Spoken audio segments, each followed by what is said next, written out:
చెప్పబడకపోయినప్పటికీ తండ్రి పిల్లలు ఉన్నారు కాబట్టి తల్లి కూడా అక్కడ ఉంది ప్రియులారా. మరి తల్లిదండ్రుల యొక్క జీవిత ప్రభావము బిడ్డల పైన చాలా బలంగా పడుతుంది. తల్లిదండ్రుల యొక్క జీవిత ప్రభావము వారికి ఇవ్వబడినటువంటి సంతానం విషయంలో చాలా బలంగా పడుతుంది ప్రియులారా. అది ఎటువంటి విధానంలో ఉంటుంది అని అంటే, ప్రస్తుత పరిస్థితిని గురించి మాత్రమే కాకుండా భవిష్యత్తు మీద కూడా అది ప్రభావితం చూపించేటువంటిగా ఉంటుంది. అందుకే ఇక్కడ తదనంతరము అన్న మాట మనం చూస్తా ఉన్నాం. Not only in present but also in future. అంటే ప్రస్తుత కాలానికి మాత్రమే కాకుండా తర్వాత కాలం నాకు కూడా తల్లిదండ్రుల యొక్క జీవిత ప్రభావము బిడ్డల మీద ఉంటుంది పిల్లలు. ఒకవేళ తల్లిదండ్రులు ప్రార్థనా పరులుగా ఉన్నారనుకోండి, ఆ ప్రార్థన ప్రభావము బిడ్డల మీదకు వస్తుంది. తల్లిదండ్రులు మంచి మాదిరి కలిగినటువంటి వారిగా జీవిస్తున్నట్లయితే ఆ మాదిరి ప్రభావము బిడ్డలపై కూడా వస్తుంది. తల్లిదండ్రులు మంచి గుణలక్షణాలు కలిగినటువంటి వారు అనుకోండి, ఇక్కడ చెప్పబడినటువంటి రీతిగా 2 గుణలక్షణాలు ఇక్కడ మనం చూస్తా ఉన్నాం. ఏంటవి? ఒకటి యథార్థత, రెండోది నీతి. ఈ 2 కూడా దేవుని గుణలక్షణాలు. దేవుడు నీతిమంతుడు, యథార్థవంతుడు. తల్లిదండ్రులు గుణవంతులుగా ఉన్నట్లయితే ఆ గుణగణాలు వారి పిల్లల మీద కూడా చాలా వరకు వచ్చే అవకాశం ఉంటుంది. In the same time as well as evil. అదే సమయంలో చెడు కూడా అలాగే ప్రభావితాన్ని చూపిస్తుంది. తల్లిదండ్రులు మరి చెడు సంబంధమైన జీవితాన్ని జీవిస్తున్నారనుకోండి, దాని ప్రభావము పిల్లల పైన కూడా కలుగుతుంది. ఫర్ ఎగ్జాంపుల్, ఒక తండ్రి త్రాగుబోతుగా ఉన్నాడు అనుకోండి, దాని అఫెక్ట్ పిల్లల మీద కూడా పడేదానికి అవకాశము ఉంటుంది. స్మోకర్ ఉన్నాడు అనుకోండి, పొగ తాగుతూ ఉన్నారు, దాని యొక్క అఫెక్ట్ పిల్లల మీద కూడా పడేటువంటిదిగా ఉంటుంది. ఇలా చాలామంది మనం స్టోర్పురం వెళ్ళినట్లయితే అక్కడ దొంగతనం చేసేటువంటి వాళ్ళు ఉంటారు. వాళ్ళ వృత్తే దొంగతనం, అది కుల వృత్తి. వాళ్ళ నాన్నగారు దొంగగా, వాళ్ళ తాతగారు దొంగగా. అంటే ఆ దొంగతనము అనేటువంటిది దట్ బికేమ్ దేర్ ప్రొఫెషన్. అది వాళ్ళ వృత్తిగా మార్చబడింది. ప్రాస్టిట్యూట్స్ కూడా, కొద్దిమంది వేశ్యలు కూడా అలాగనే ప్రొఫెషనల్స్గా మారడం అనేది సహజంగా మనం చూస్తూ ఉంటాం. అంతేకాకుండా చాటుపడి చేసేటువంటి వాళ్ళు, ఈ మాంత్రిక విద్యను అభ్యసించేటువంటి వాళ్ళు కూడా ఏం చేస్తారంటే, వారికి పుట్టినటువంటి పిల్లలకు కూడా దాన్ని ట్రైనింగ్ ఇస్తారు. So they also become which crafts. వాళ్ళు కూడా మరి మాంత్రిక విద్యను అభ్యసించి చాటుపడి చేసేటువంటి వాళ్ళుగా, మాంత్రిక విద్యను ప్రయోగించేటువంటి వాళ్ళుగా మారుతారు. So base is most important in every persons life. ప్రతి మనిషి జీవితంలో పునాది అనేటువంటిది చాలా ప్రాముఖ్యమైనది. ఇక్కడ మనం ఏమని చదువుకుంటున్నాము అంటే, యథార్థ వర్తనుడకు నీతిమంతుని పిల్లలు అని చదువుతా ఉన్నాం. అంటే అక్కడ మెయిన్ ఫోకస్ పిల్లల మీద పెట్టినట్టుగా చూస్తా ఉన్నాం. నీతిమంతుని పిల్లలు వాని తదనంతరము ధన్యులగుదురు. కాబట్టి మరి కుటుంబ జీవితంలో భార్య, భర్త లేక తల్లి, తండ్రి యొక్క పాత్రలు చాలా చాలా ప్రాముఖ్యమైనవి, చాలా ప్రాముఖ్యమైనటువంటివి. ప్రియారా, మోషేను గురించి చాలాసార్లు మనం చదువుతాం వింటాం, కానీ మోషే తల్లిదండ్రుల గురించి అంత ఎక్కువ మనం ఆలోచన చేయం. వాళ్ళ పేర్లు కూడా మనకు అంతగా గుర్తుండవు. అయితే మోషే జీవితాన్ని గమనించినప్పుడు ఒకసారి వాళ్ళ తల్లిదండ్రుల గురించి కూడా ఆలోచిస్తే చూడండి, హెబ్రీ పత్రిక 11వ అధ్యాయం 23వ వచనం చదువుదాం. హెబ్రీ పత్రిక 11వ. మోషే పుట్టినప్పుడు అతని తల్లిదండ్రులు ఆ శిశువు సుందరుడై చూచి విశ్వాసమును బట్టి రాజాజ్ఞకు భయపడక 3 మాసములు అతన్ని. ఇక్కడ తల్లిదండ్రులు అనే మాట చూస్తున్నాం ప్రియ. తల్లిదండ్రులు అనేటువంటి మాటను చదువుకుంటా ఉన్నాం. విశ్వాసమును బట్టి అని అక్కడ చెప్పబడింది. మోషే జన్మించినటువంటి సమయం ఎలాంటిది అంటే, ఏమాత్రం మోషే బ్రతికేదానికి అవకాశము లేనటువంటి సమయం. ఫరో 2 ఆజ్ఞలు ఇచ్చాడు. ఏంటి ఆజ్ఞలు అంటే, మొదటిగా హెబ్రీ స్త్రీలు మగ శిశువుకు జన్మనిస్తే ఆ జన్మనిచ్చినటువంటి సమయంలోనే చంపేసేయాలి. అది ఒక శాసనం. అది ఫెయిల్ అయింది అనుకోండి. సెకండ్ వన్ ఏంటి అంటే, పుట్టిన తర్వాత వాళ్ళు బ్రతుకుంటారు కదా, ఆ బ్రతుకున్నటువంటి శిశువులు తీసుకెళ్లి నదిలో పారేయాలి. అది 2వ శాసనం. ఒకసారి చూడండి, నిర్గమకాండం 1వ అధ్యాయము 16వ వచనం చదువుదాం.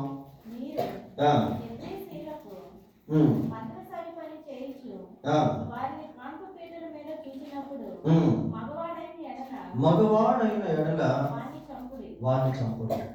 ప్రియులారా, అంటే డ్యూరింగ్ బర్త్, జన్మించేటువంటి సమయంలోనే చంపేయడం.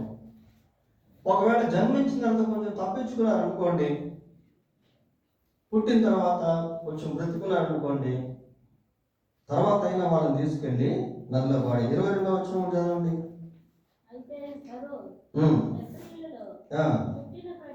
చూడండి, పుట్టిన ప్రతి కుమారుని నదిలో పారి. ఇంకా తప్పించుకునేదానికి అవకాశం లేదు మోషే. ఇంకా తప్పించుకునేదానికి అవకాశం లేదు. ఖచ్చితంగా మోషే చంపబడాలి. ఒకవేళ తల్లిదండ్రులు మోషేను కాపాడకుండా ఉన్నట్లయితే బహుశా మోషే లేకపోయినవాడేమో. కనుక ఇక్కడ తల్లిదండ్రుల యొక్క పాత్ర చాలా విలువైనటువంటిదిగా మనం చూస్తా ఉన్నాం. శత్రువు ఎక్కడ పిల్లల మీద దాడి చేస్తాడో మనకు తెలియదు. శత్రువు ఎక్కడ పిల్లలపై దాడి చేసేందుకు కాసుకొని ఉంటాడో మనకు తెలియదు. ఎటువైపు నుండి ఎటువంటి విపత్తు పిల్లల మీదకి వస్తుందో అది కూడా మనకు తెలియదు. అయితే ఒక్క విషయం మనం గుర్తుపెట్టుకోవాల్సింది ఏంటి అంటే, దేవుడు ఇచ్చినటువంటి పిల్లల విషయంలో దేవుని కాపుదల కొరకు తల్లిదండ్రులు ప్రార్థన చేయాలి. That is most important. దాడి చేయకముందే లేక దాడి చేసేటువంటి సమయంలో దేవుని ప్రొటెక్షన్ అనేటువంటిది వాళ్ళకి కావాలి. దే కాంట్ ప్రే, వాళ్ళు ప్రార్థన చేసుకోలేరు. కాబట్టి తల్లిదండ్రులు ఏం చేయాలంటే వాళ్ళ కొరకు ప్రార్థన చేయాలి.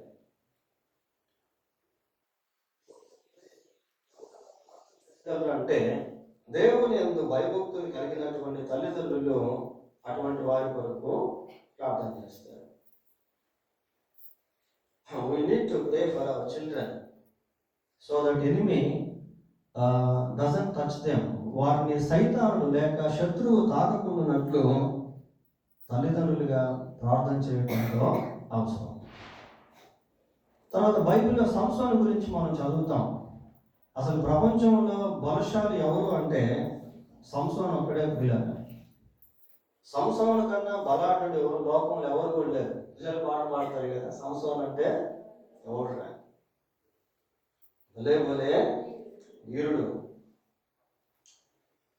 అయితే సంసోను జన్మించక ముందు తల్లిదండ్రులు ఏం చేశారు అంటే దేవుణ్ణి అడిగారు. పిల్లలు దేవునికి ప్రార్థన చేశారు. ఇంకొక రకంగా చెప్పాలి అంటే ఏమని అడిగారంటే, న్యాయాధిపతుల గ్రంథం 13వ అధ్యాయము న్యాయాధిపతుల గ్రంథం 13వ అధ్యాయము 11, 12 వచనాలు చదువుకున్నాం. అప్పుడు మనోవా లేచి తన భార్య వెంబడి వెళ్ళి ఆ మనుషుని యొద్దకు వచ్చి, ఈ స్త్రీతో మాట్లాడిన వాడవు నీవేనా అని అతనిని అడగగా, ఇక్కడ మానవ, అతని భార్య, దేవదూత ముగ్గురు కూడా ఉన్నారు పిల్లరా. అడిగితే అతడు నేనే అన్నాడు. అందుకు మనోవా, కావున నీ మాట నెరవేరినప్పుడు ఆ బిడ్డ ఎట్టివాడగునో అతడు చేయవలసిన కార్యం ఏమిటో తెలుపుమని మనవి చేయగా, యెహోవా దూత నేను ఆ స్త్రీతో చెప్పినదంతయు ఆమె చేకొనవలెను. ఆమె ద్రాక్షావల్లి నుండి చాలు. ఏమడిగాడు మానవ? ఇక్కడ ఏమడిగాడు? ఆ బిడ్డ ఎట్టివాడగునో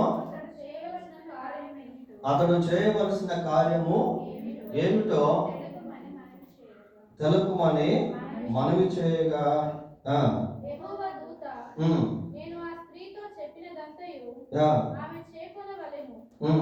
ఆమె ద్రాక్షావల్లి నుండి పుట్టినదేదియో తినకూడదు. ఆమె ద్రాక్షరసమునైనను మద్యమునైనను త్రాగకూడదు. అపవిత్రమైన దేనినైనను తినకూడదు. చాలు.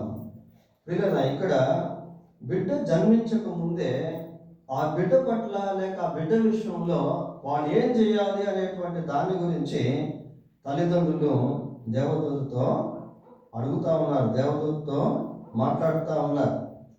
మేము ఆ బిడ్డకు ఏమేమి చేయాలి అనేది అడుగుతున్నారు పిల్లరా. ఇది కూడా చాలా ప్రాముఖ్యమైనటువంటిది. ప్రభువా, మీరు నాకు కుమారుని ఇచ్చావు లేక కుమార్తెనిచ్చావు. ఈ కుమారుడి విషయంలో, కుమార్తె విషయంలో వాట్ షల్ ఐ డు? నేనేం చేయాలి? దేవుని యొక్క ఇన్స్ట్రక్షన్స్ అనేవి మనం తీసుకోవాలి. మనం ఇష్టం వచ్చినట్టు పిల్లల విషయంలో చేసేదానికి లేదు. ఎందుకంటే దేవుడు వాళ్ళను మనకు బహుమానాలుగా ఇచ్చాడు. గర్భఫలము యెహోవా ఇచ్చును బహుమానము. కనుక బిడ్డల విషయంలో ఏం చేయాలి అనేటువంటిది తల్లిదండ్రులు ఖచ్చితంగా ప్రార్థన చేసుకోవాలి. అదే సమయంలో కొన్ని జాగ్రత్తలు కూడా ఇక్కడ మనం చూస్తూ ఉన్నాం. తల్లి ఎలా ఉండాలి అనేది కూడా అక్కడ దేవదూత చెప్తా ఉన్నాడు. మనకు వెళ్ళినప్పుడు యథార్థవర్తనులకు నీతిమంతుని పిల్లలు వాని తదనంతరము ధన్యులగును. So the influence of parents. కాబట్టి తల్లిదండ్రుల యొక్క ఆ ప్రభావము బిడ్డల విషయంలో ఎంతో బలంగా ఉంటుంది పిల్లలు. అది ప్రార్థన అయినా, విశ్వాసమైనా, భక్తి జీవితమైనా, దీనత్వమైన, మాదిరైన, whatever it may be, that belongs to God. దేవునికి సంబంధించిన అది ఏదైనప్పటికీ కూడా దాని ప్రభావము పిల్లల పైన ఉంటుంది. That is the legacy. అది ఒక స్వాస్థ్యం లాంటిది. సహజంగా మనం పిల్లల కొరకు డబ్బు దాచి పెడతాం, స్థలాలు కొంటాం, పొలాలు కొంటాం, ఇల్లు కట్టిస్తాం, బ్యాంక్ బ్యాలెన్స్ పెడతాం. మంచిదే, కాదనట్లేదు. అదే సమయంలో వారికి ఆత్మ సంబంధమైనటువంటి ఆస్తిని సమకూర్చాలి.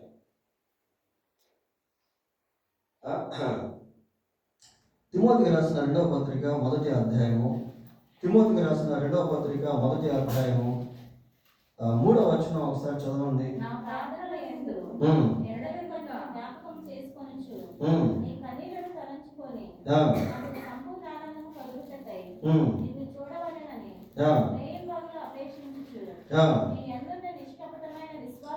నీ యందున్న నిష్కపటమైన విశ్వాసమును జ్ఞాపకము చేసుకొని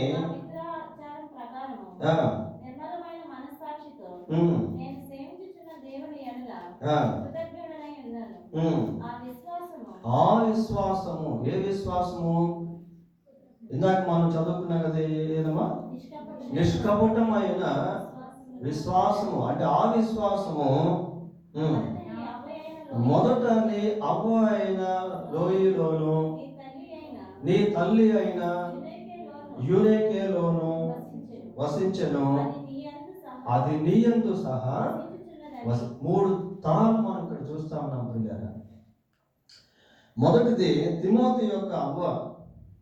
ఆమెలో ఆ విశ్వాసం అనేటువంటిది నివసించింది. ఆమెలో నుండి తిమోతి యొక్క తల్లిలోనికి ఆ విశ్వాసం వచ్చింది. అదే విశ్వాసము తల్లిలో నుండి ఎవరికి వచ్చింది? తిమోతికి వచ్చింది. చూసారా ఆ స్వాస్థ్యం అనేటువంటిది ఎలాంటిదో? ఏంటి ఇక్కడ స్వాస్థ్యం అంటే? It is not a property or money or lands or ఇక్కడ ఏదో పొలాలు స్థలాలు అనేటువంటిది కాదు. విశ్వాసం, ద స్పిరిట్ ఆఫ్ ఫెయిత్. ఆ విశ్వాసపు ఆత్మ అవ్వలోను, పిమ్మట తల్లిలోను, తర్వాత కుమారుల్లోనూ వచ్చేసింది. విశ్వాసం చాలా ప్రాముఖ్యమైనది ప్రియులారా. The faith is the golden key to open God's treasure like a golden key. విశ్వాసం అనేటువంటిది దేవుని యొక్క నిధిని తెరిచేటువంటి ఒక బంగారపు తాళపు చెవి లాంటిది. విశ్వాసం ద్వారా మనం అనేకమైనటువంటి వాటిని దేవుని దగ్గర నుండి పొందుకోవచ్చు ప్రియులారా. Everything we can receive from God by using our faith. ఈ విశ్వాసం అనేటువంటిది జనరేషన్ బై జనరేషన్ లో వస్తున్నట్టుగా మనకు కనబడతా ఉంది. యథార్థవంతుడు నీతిమంతుని పిల్లలు వారి తదనంతరము ధన్యులగుదురు. నేను ఇందాక మీకు ఒక విషయం చెప్పాను. ఏంటి అంటే తల్లిదండ్రుల యొక్క జీవిత ప్రభావము ప్రస్తుత దినాల పైన మాత్రమే కాకుండా, ప్రస్తుత సంవత్సరాల పైన మాత్రమే కాకుండా, ఫ్యూచర్లో అంటే భవిష్యత్తు సంవత్సరాల పైన కూడా ఉంటుంది. ఇక్కడ తిమోతిని గురించి ఆ విషయాన్ని మనం చదువుతా ఉన్నాం. పోతే దావీదు దగ్గరికి వస్తే, దావీదు అనగానే మన కీర్తన గ్రంథం గుర్తుకొచ్చేస్తుంది. ఎందుకు అంటే ఎవరైనా సరే ఏమంటారు? దావీదు కీర్తనలో అంటారు. దావీదు ఎన్ని కీర్తనలు రాశాడు? సుమారుగా 73 కీర్తనలు రాశాడు ప్రియులారా. 150 కీర్తనల్లో దావీదు రాసిన కీర్తనలు 73. అధిక సంఖ్యలో అవే ఉన్నాయి కనుక వాటన్నిటిని కలిపి దావీదు కీర్తనలని అంటాం. కీర్తనల్లో ప్రార్థన ఉంటుంది, కీర్తనల్లో స్తుతి ఉంటుంది, కీర్తనల్లో వేడుకోవడం ఉంటుంది, కీర్తనల్లో దేవుని ఘనపరచడం అనేటువంటిది ఉంటుంది, కీర్తనలో నైతిక సంబంధమైనటువంటి విషయాలు ఉంటాయి. కీర్తనలో ఇంకా చాలా విషయాలు మనం చూడవచ్చు. ఆ దావీదుకి ఇవ్వబడినటువంటి స్పిరిట్ తర్వాత సొలొమోనుకు వచ్చింది. సొలొమోను కూడా కీర్తనలు రాశాడు, సామెతలు రాశాడు. చూడండి ఒకసారి రాజుల మొదటి గ్రంథం 4వ అధ్యాయము, రాజుల మొదటి గ్రంథం 4వ అధ్యాయం 32వ వచనం చదువుదాం. అతడు అంటే సొలొమోను గురించి చూస్తున్నాం. అతడు 3000 సామెతలు చెప్పెను,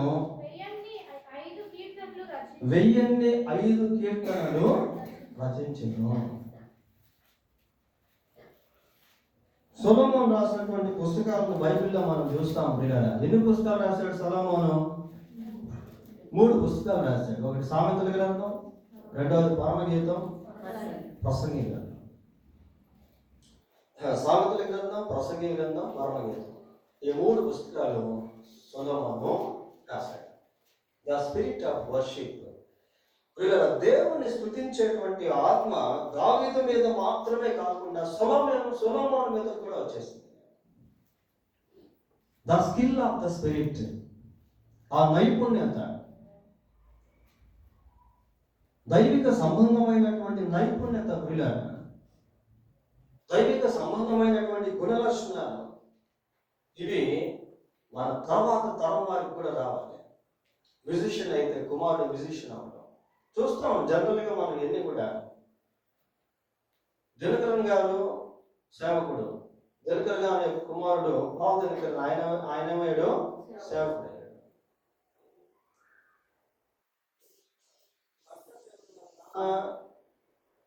మంచి ప్రార్థన పరుడు. అదే స్పిరిట్ హర్షత్ టైలర్ మీదకి వచ్చింది. జాన్ వెస్లీ యొక్క తల్లి సూజన్ చాలా గొప్ప ప్రార్థన పరురాలు. ఆ స్పిరిట్ జాన్ వెస్లీ మీదకి వచ్చింది. దానియేలు గారు దేవుని సేవకుడు. ఆ స్పిరిట్ ఆయన కుమారుడు అయినప్పుడు జాషువా డానియల్లోకి వచ్చింది. జాషువా డానియల్ చనిపోయారు. అయితే ఆ స్పిరిట్ ఆయన కుమారుడు అయినప్పుడు జాన్ డానియల్ మీదకి వచ్చింది. ఇవన్నీ మనం ప్రాక్టికల్గా చూస్తున్నటువంటి విషయాలు. ద స్పిరిట్ ఆఫ్ స్కిల్స్ తర్వాత తరం వారికి రావడం. 21వ అధ్యాయము, అపోస్తుల కార్యములు 21వ అధ్యాయము 8-9 వచనాలు చదువుకుందాం.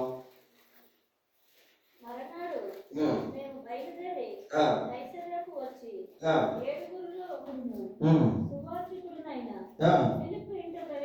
ఫిలిప్పు ఇంట ప్రవేశించితిమి. అతని యొద్ద ఉంటిమి. కన్యకలుగా ఉన్న నలుగురు కుమార్తెలు అతనికి ఉండేది. వారు ప్రవచించువారు. చూడండి ప్రియులారా, ఫిలిప్పు సువార్తికుడిగా దేవుడు పరిచయం చేస్తున్నాడు. ఫిలిప్పు భార్య గురించి మనకు అంత డీటెయిల్స్ అక్కడ లేవు. అయితే కుమార్తెల గురించి ఉంది. సహజంగా కుమార్తెల విషయంలో తల్లి ప్రభావం ఎక్కువగా ఉంటుంది ప్రియులారా. అంటే ఫిలిప్పుకు ఉన్నటువంటి నలుగురు కుమార్తెలు కూడా ఏమయ్యారు? ప్రవచించేటువంటి వారిగా అయ్యారు. ఎంత గొప్ప భాగ్యం అది. నీకు ఇవ్వబడినటువంటి కుమార్తెలు దేవుని ప్రయోగ సాధనాలుగా మారితే అది ఎంత గొప్ప ఆశీర్వాదం నీకు.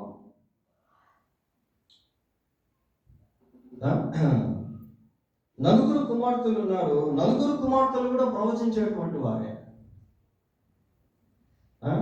ఎంత గొప్ప విషయం అది.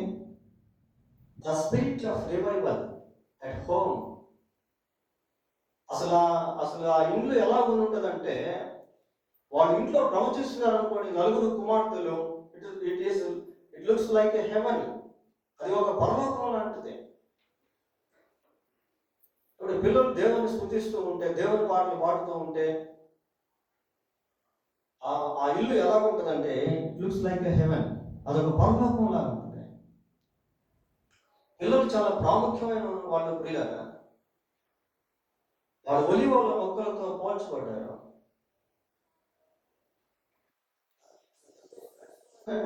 కానీ చాలా మంది తల్లిదండ్రులకి ఆ విలువలు తెలియదు. ఎటపడితే అట్ట వదిలేస్తారు. వాళ్ళ ముందే ఎటపడితే అట్ట జీవిస్తారు. వాళ్ళ ముందే ఎటపడితే అట్ట మాట్లాడతారు. వాళ్ళకి ఏదంటే అది చూపిస్తూనే ఉంటారు. అపవిత్ర సంబంధమైన చూపిస్తారు. సినిమా పాటలు, సినిమా మాటలు, బూత్ మాటలు, చెడు సంబంధమైన వ్యవహారాలు. కాబట్టి ఆ ఇన్ఫ్లుయెన్స్ అనేది పిల్లల్లో కూడా వచ్చేస్తుంది. తిరుగుబాటు ఆత్మ పిల్లల్లోకి వచ్చేస్తుంది. అపవిత్ర ఆత్మ, దురాత్మ, చీకటి శక్తులు పిల్లల మీద దాడి చేస్తూ ఉంటాయి. వాళ్ళ గట్టే తాయెత్తులు, వాళ్ళ గట్టే దిష్టిబొట్లు.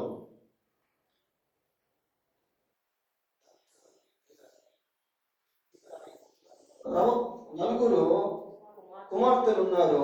ఈ నలుగురు కూడా ప్రవచించేటువంటి వారు. అంటే తల్లిదండ్రుల యొక్క ప్రభావం వాళ్ళ మీద ఎంత బలంగా ఉంటుంది. కన్యకాన్ని మనం అనుకున్నామంటే వాళ్ళు ఈడొచ్చినటువంటి వాళ్ళు ఎవరున్నారు అంటారు.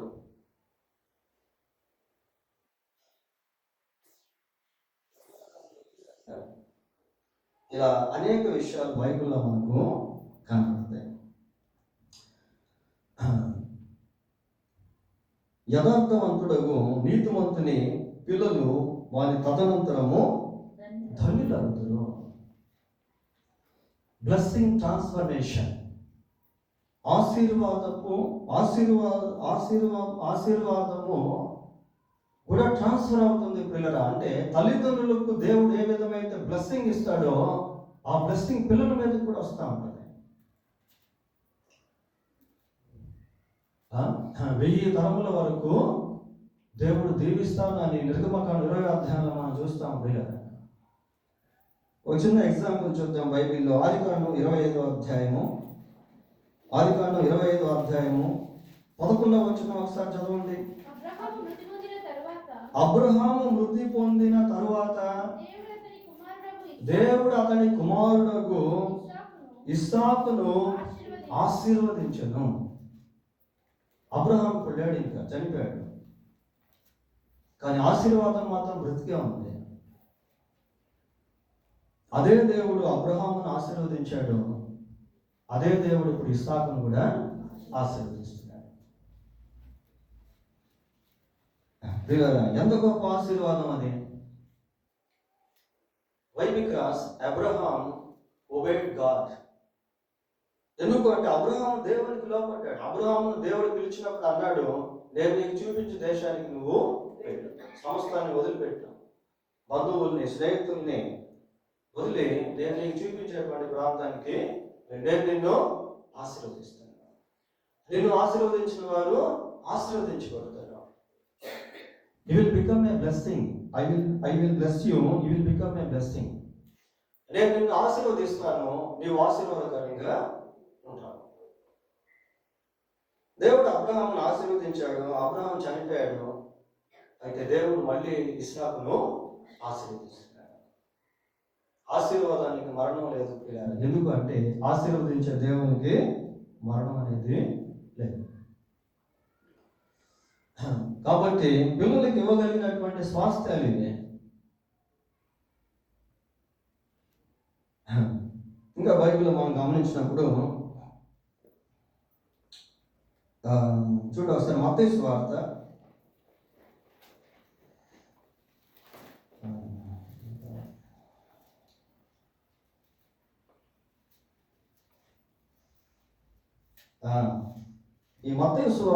1వ అధ్యాయం 2వ అధ్యాయంలో మనకు యోసేపు మరియమ్మలు కనబడతారు పిల్లలు.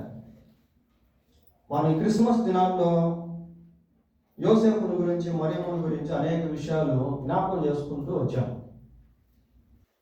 తర్వాత లూకా సువార్త 1వ అధ్యాయం 2వ అధ్యాయానికి వస్తే అక్కడ కూడా మనకు యోసేపు మరియమ్మలు కనబడతారు. వీరి గురించి మత్తయి సువార్త 1-2 అధ్యాయాలు, లూకా సువార్త 1-2 అధ్యాయాలు మనం చదువుకున్నప్పుడు వారు ఏ విధంగా దేవుని స్వరాన్ని విన్నారో, దేవునికి లోబడ్డారో, దేవుని యొక్క ధర్మశాస్త్రాన్ని పాటించారో, దేవునికి ఏ విధంగా అనుకూలంగా జీవించారో, ఇలాంటి విషయాలు మనకు కొన్ని కనబడతాయి. ఈ మరియ యోసేపుకు యేసుక్రీస్తు ప్రభు తర్వాత వివాహం అయ్యి వారి కుమారులు జన్మించారు. కుమార్తెలు, కుమారులు. వారు ఎంతమంది అనేది కరెక్ట్గా మనం చెప్పలేము, కానీ మొత్తానికి అయితే కుమార్తెలు జన్మించారు. అయితే అప్పటికి యోసేపు చనిపోయాడు. ఏది యేసుక్రీస్తు ప్రభు సిలువ వేయబడినటువంటి సమయానికి యోసేపు చనిపోయాడు. కానీ పుట్టినటువంటి పిల్లలు మాత్రం బ్రతికే ఉన్నారు. వారు పెరిగి పెద్దవారే.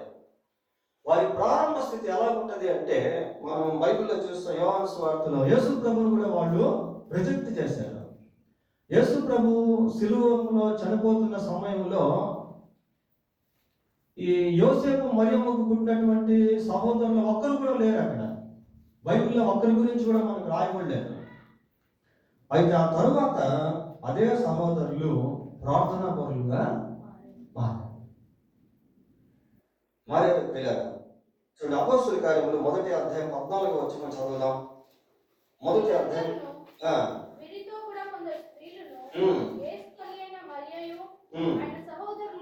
ఆయన సహోదరులను చాలు. ఆయన సహోదరులను చూసినప్పుడు మరియతో పాటు కుమారుడు కూడా దేవుని సన్నిధిలో ప్రార్థిస్తున్నారు. అంతకుముందు వారు ఆ స్థితిలో లేరు. లేదా ఒకవేళ పిల్లలు ఈరోజు కొంచెం ప్రతికూలంగా ఉండవచ్చేమో, ప్రార్థన చేసుకోలేకపోవచ్చేమో, దేవుని సన్నిధికి రాలేకపోవచ్చేమో, దేవుల్లో ఉండకపోవచ్చేమో, but you have a hope. అయితే నీకు ఒక నిరీక్షణ అనేటువంటిది ఉంది. నీ వారి కొరకు ప్రార్థన చేసినప్పుడు ఒకవేళ వారు ఈ రోజు దేవుల్లో లేకపోయినప్పటికీ ఒకరోజు దేవుల్లోకి వచ్చే అవకాశం ఉంటుంది. నీ భక్తి జీవితాన్ని జాగ్రత్తగా కాపాడుకుంటూ దేవునికి లోబడినట్లయితే, దేవునికి అనుకూలంగా జీవించినట్లయితే, because of you God will do his work in our children. నిన్ను బట్టి ఈ పిల్లల జీవితాల్లో దేవుడు తన కార్యాన్ని జరిగిస్తాడు. చివరిగా ఇంకొక విషయాన్ని మనం చూసి ముగించేద్దాం. యథార్థవంతుడకు నీతిమంతుని పిల్లలు వారి తదనంతరము ధన్యులగుదురు. తదనంతరం అట పిల్లలు ధన్యులగుదురు. ఇంకొక విషయాన్ని మనం చూసి ముగించేద్దాం. మత్తయి సువార్త 20వ అధ్యాయము 20-21 వచనాలు చదువుకుందాం. అప్పుడు జబదయి కుమారుల తల్లి వచ్చి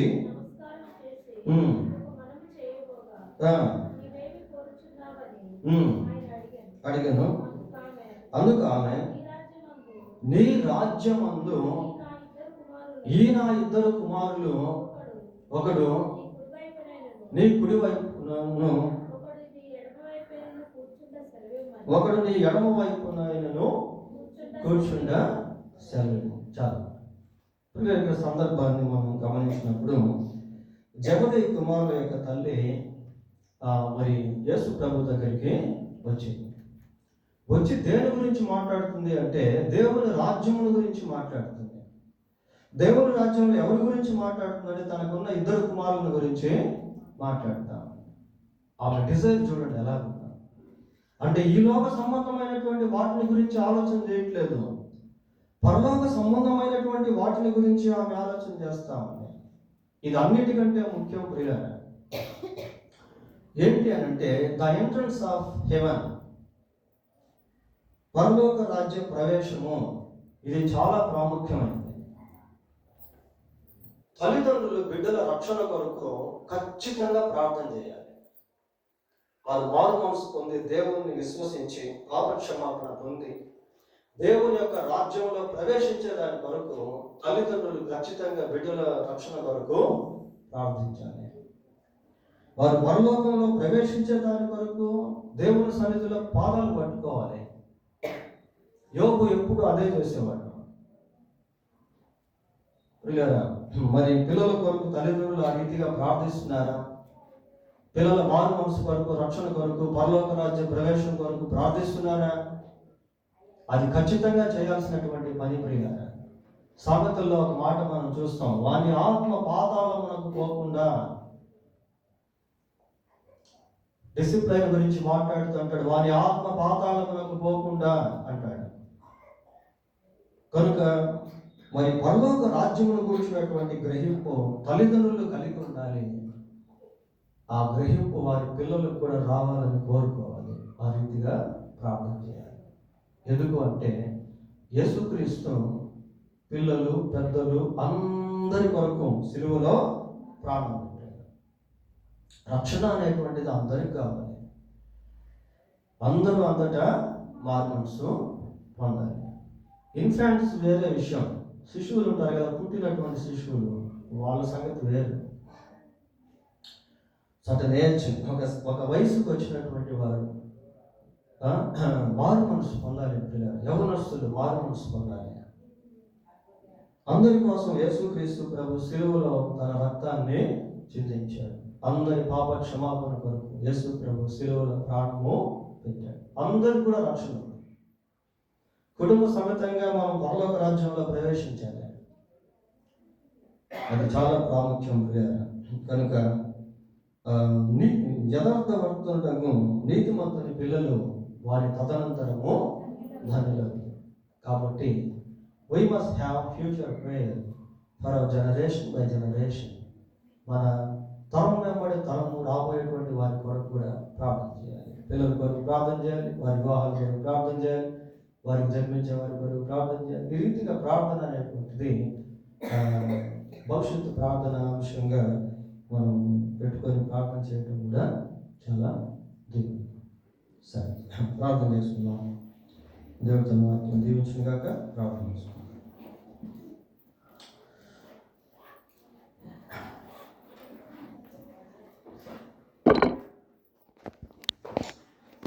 కనికరం కలిగిన మా తండ్రి, పరిశుద్ధులైన దేవా, మీకు వందనాలు, స్తోత్రాలు. ఈ రాత్రి మీరు ప్రేమించి మాకు ఇచ్చిన వర్తమానాన్ని బట్టి మీకు వందనాలు. ఈ వాక్యాన్ని విన్న ప్రతి ఒక్కరిని కూడా దీవించండి. ప్రతి ఒక్కరిని మీరు రక్షించండి. పిల్లలు, పెద్దలు అందరూ కూడా కుటుంబ సమేతంగా మీ ఆయన వారసులుగా మారునట్లు, మీ నిత్యరాజ్యానికి వారసులుగా మారునట్లు మీరే కనికరించి సహాయం చేయమని నాయన, ఈ భూమి మీద బ్రతికున్నటువంటి సమయంలో మీ కొరకు జీవించుట కృప దయచి మా ఎదుట పెట్టబడిన మాదిరికరమైనటువంటి భక్తుల జీవితాలను మేము అన్వయించుకునే వారముగా ఉంటే కృప దయచి. మరి ముఖ్యంగా మీ జీవితమే మా జీవితానికి ఒక మాదిరి, ఆయన దాన్ని కలిగి ఉండటకు సహాయం చేయమని మా ప్రభు అయిన యేసుక్రీస్తు పరిశుద్ధమైన నామంలో ప్రార్థన చేస్తున్నాము తండ్రి. ఆమేన్.